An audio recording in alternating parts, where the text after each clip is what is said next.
আচ্ছা আরে ওনার পোশাক তো নর্মাল সাধারণ, ওই যে আমাদের স্কুলে দারোয়ানের মতো। আমার কাছে এগুলো পুলিশ মনে হচ্ছে না, দেখা যায় দারোয়ানের মতন।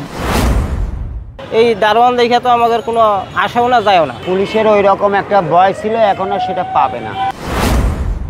আমার কাছে এগুলো পুলিশ মনে হচ্ছে না। পুলিশের ড্রেস থাকবে উত্তরিত লেভেলের, যেমন আমরা দেখলেই চিনতে পারি যে এটা পুলিশ, এটা বিডিআর, এটা র্যাব।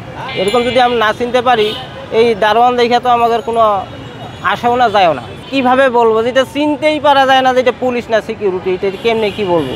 সাধারণত আমরা দেখতে অভ্যস্ত একটা জিনিস, অনেক দিন ধরে একটা হয়ে আসছে। আপনারা হয়তো বলবেন যে পুলিশের একটা নির্দিষ্ট পোশাক সেই টাইম পর্যন্ত ছিল, একটা রাজনৈতিক মতাদর্শ নিয়ে তারা চলতো, মানে একটা নির্দিষ্ট দলের হয়ে কাজ করতো, তাই হয়তো ওদের পোশাকটা এরকম। এখন জুলাইয়ের পরবর্তী বাংলাদেশে আমরা এরকম চাই না, তাই এই পোশাক চাচ্ছি। তো একটা লিগেসি আছে, আমরা এটা মানি।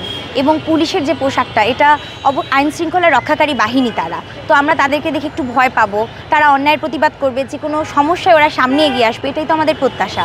তো সেই জায়গা থেকে হঠাৎ করে তাদের ড্রেসটা চেঞ্জ হয়ে গেল, মানে নতুন বাংলাদেশের তকমা নিয়ে। দেখা যায় দারোয়ানের মতন। দলে তো পুলিশ মনে করবো না, খুব দারোয়ান হই। এর দলে তো মানুষ মন ডরাইতো না, খুব দারোয়ান হই এরা। কোনো পোশাক আগেরটা সুন্দর আসছিল, এর থেকে আগেরটা সুন্দর আসছিল বেশি। মানে আমরা কখনোই চাই না যে একটা লিগেসি বা সেই ধরনের আইনশৃঙ্খলা বাহিনী দেখলেই যে আমাদের মনে একটা সেই সময়কার চিন্তা আসে যে না, ওনারা আছেন, আমাদেরকে একটু সংযত হতে হবে। ওই জিনিসটা কিন্তু আসছে না। আগের পোশাকটা নেই, হ্যাঁ বলতে পারেন যে আগের পোশাকটা নেই তাহলে কি হলো, কিন্তু তাহলেও অনেক কিছু, কারণ ওই জিনিসটা আমরা দেখে অভ্যস্ত। পুলিশ বলে এটা করে দেয় না, এটাতে ধরেন যে অনেক রকম বিভ্রান্ত সৃষ্টি হবে। কোনো বাড়িতে এরকম পুলিশের ফুল টুল লাগাইয়া, এরকম তো বিগত দিনে অনেক ঘটছে।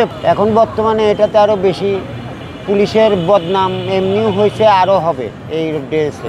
যে কোথাও যে কারো ধরে বসবে, বলবে আমি পুলিশ, ওয়ারলেস একটা থাকবে, যেমনিভাবে পাবে, পরে এটার মামলা তদন্ততে দেখা গেল যে এটা পুলিশ না। আগে পুলিশের পোশাক ছিল একটা স্মার্ট, আর এখনকারটা এটাতে সরকার কিভাবে দেশে তাদের কি বুদ্ধিজীবীদের কি মাথা বেন্ট এই গ্যারেজ দেশে, তাতে তো আমরা বলতে পারবো না। র্যাপের যে কালো পোশাক দিছে, প্রথমে মুখ বাঁধা থাকতো, এখন র্যাপ দেখেও ভয় পায়। পুলিশের ওই রকম একটা ভয় ছিল, এখন আর সেটা পাবে না। আর এটাতে ধরেন যে বেশিরভাগ রোডঘাটে ডাকাতি বেশি হবে, বাড়িঘরে ডাকাতি হবে, পুলিশের ঈদে আসামি ধরে নিয়ে যাবে, আসামি টাকা পয়সা কাড়িয়ে নিবে, এইরকম ছিনতাইকারীদের বেশি হবে।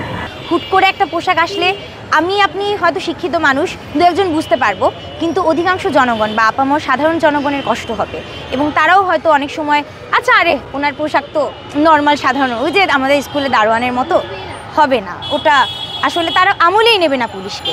তো আমলে নেওয়ার বিষয়টার জন্য আমি মনে করছি যে আগের যে পোশাকটা ছিল, যেহেতু আমরা চিনি, আপামর জনসাধারণ চেনে, সেই কথা চিন্তা করে আগের পোশাকটাই ভালো ছিল। পুলিশের পোশাকটা নিয়ে যে ছেলে খেলা হচ্ছে, এটা না হয়ে আগের যে জিনিসটা ছিল, বা আমরা যে পুলিশদেরকে ভয় পাই বা এই বিষয়গুলো আরও কঠোর হবে, এই বিষয়টা আপনারা নিশ্চিত করুন। দেশে দেশে সবার সাথে দ্য নিউজ।